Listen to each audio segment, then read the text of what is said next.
July August আন্দোলনে সংগঠিত মানবতাবিরোধী অপরাধের মামলায় ক্ষমতাচ্যুত প্রধানমন্ত্রী শেখ হাসিনা ও সাবেক স্বরাষ্ট্রমন্ত্রী আসাদুজ্জামান খান কামাল সহ ৩ জনের বিরুদ্ধে আজ রায় ঘোষণার তারিখ ধার্য করবে ট্রাইব্যুনাল।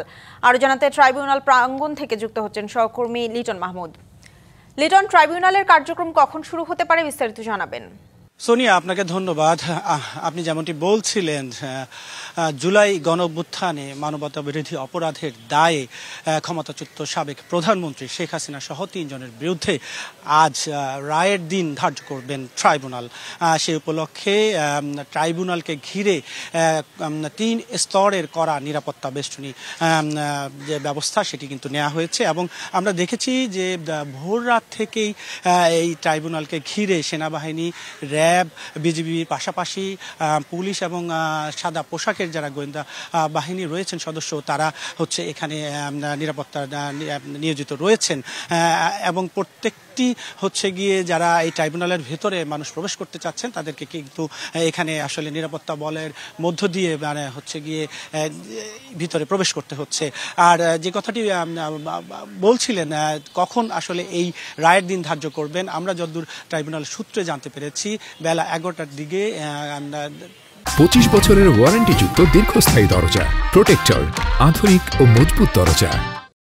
গোলাম মুর্তজার নেতৃত্বাধীন ট্রাইব্যুনাল 1-এর যে 3 সদস্যের বেঞ্চ রয়েছে সেখানে কিন্তু গিয়ে 11টার দিকে আদালতটি উঠবার কথা এবং সেখানে উঠলে আসলে তখনই জানা যাবে যে এই যে রায়, এই রায়ের আসলে দিনটি কখন আসলে ধার্য করা হয়।